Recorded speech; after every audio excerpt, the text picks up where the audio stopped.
The mirror is talking about itself. I am mirror and I am made of silver and exact. I see her back and reflect it faithfully. Even when she is turned away from me, I reflect her back how she looks. What happens when we stand in front of the mirror? It reflects us as we are.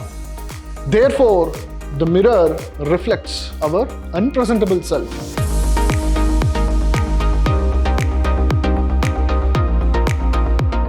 Hello students, I am Anil, Assistant Professor of English, Vidyashram First Grade College, the Temple of Excellence, Mysuru.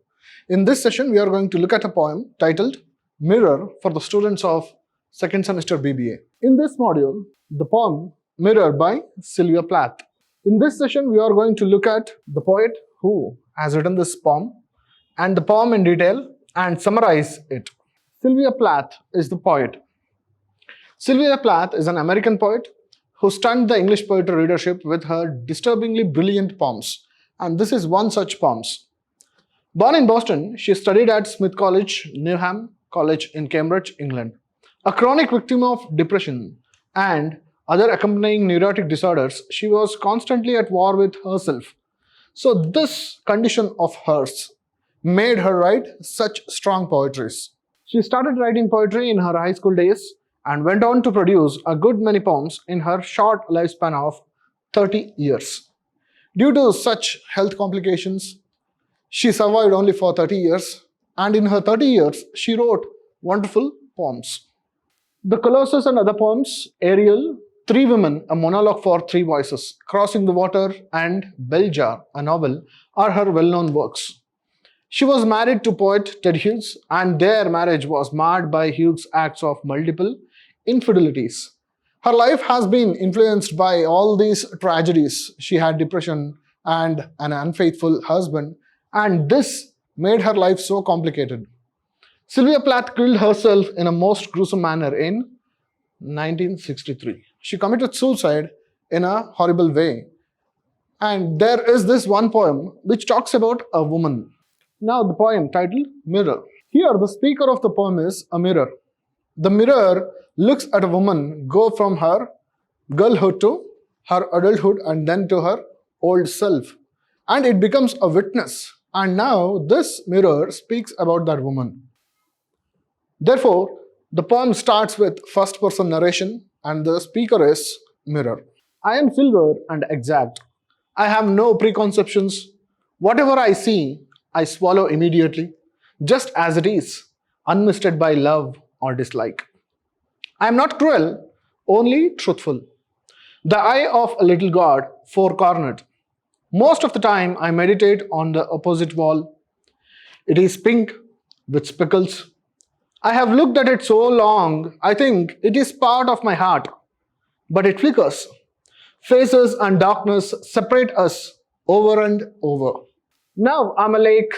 A woman bends over me, searching my reaches for what she really is. Then she turns to those liars, the candles or the moon. I see her back and reflect it faithfully. She rewards me with her tears and an agitation of hands. I'm important to her. She comes and goes. Each morning it is her face that replaces the darkness. In me she has drowned a young girl, and in me an old woman. Rises towards her day after day like a terrible fish.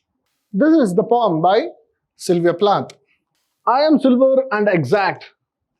The mirror is talking about itself. I am mirror and I am made of silver and exact.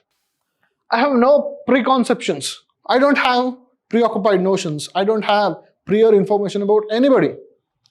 Whatever I see, I swallow immediately. That means whatever comes in front of me, I reflect honestly. And there is no modification in that. Nothing wrong. However the object is, I reflect it as it is. Just as it is, unmisted by love or dislike. I don't have love towards anybody and I don't dislike anybody or anything. So the mirror says, I am made of silver and exact. I don't have any preoccupied notion about anything or anybody. Whatever is placed in front of me, I reflect it truthfully. I am not cruel. I am so harsh that I reflect everything as it is. Don't consider me as a cruel person. I am just truthful. I'm only truthful. The eye of little God, just like an eye of the little God, I just watch and reflect what is placed in front of me. I am four cornered. The mirror is four cornered. Most of the time, I meditate on the opposite wall. The mirror is here, and there is a wall opposite it, and it meditates on the opposite wall. This opposite wall is pink. It has speckles, dots on it, or marks on it.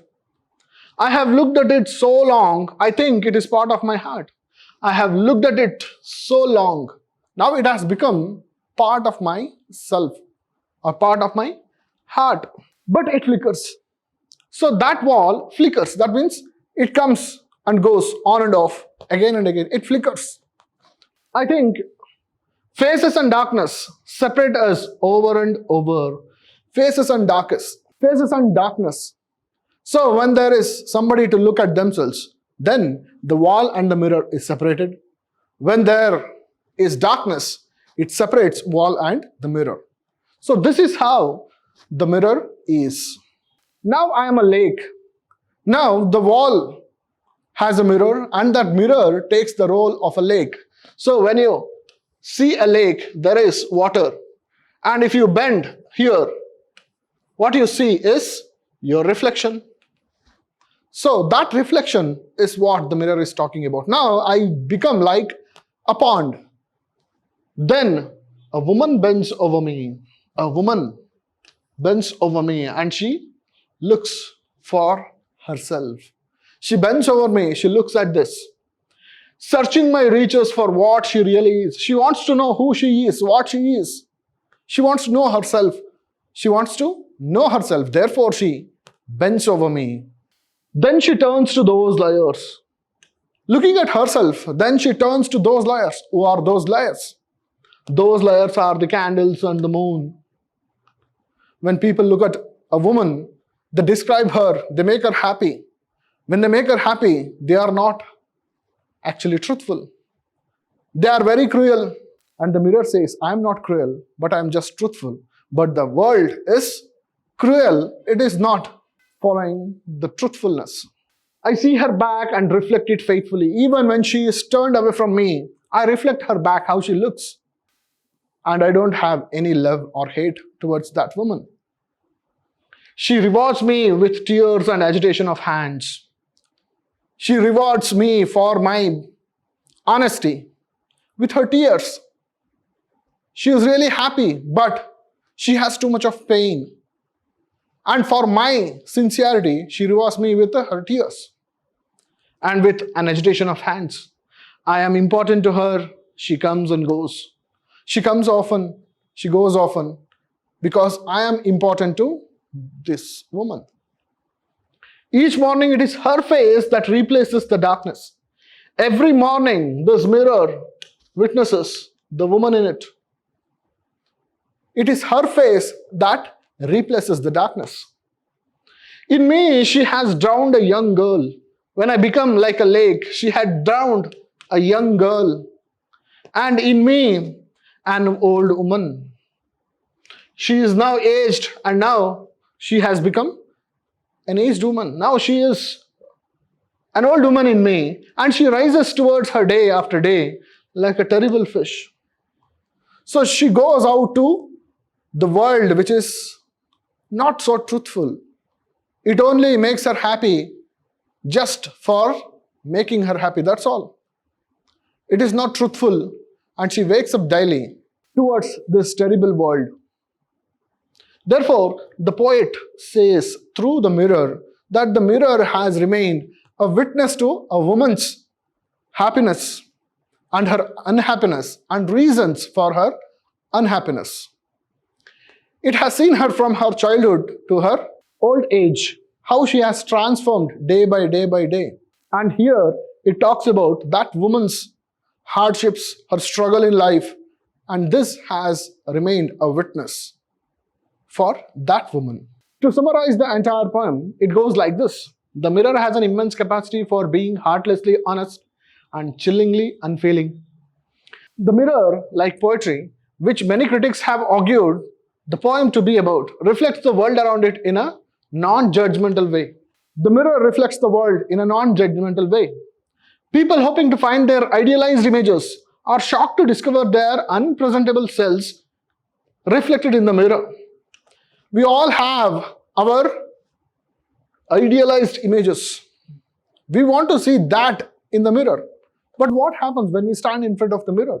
It reflects us as we are. Therefore, the mirror reflects our unpresentable self. Curiously enough, people fail to recognize their own images when we stand in front of the mirror.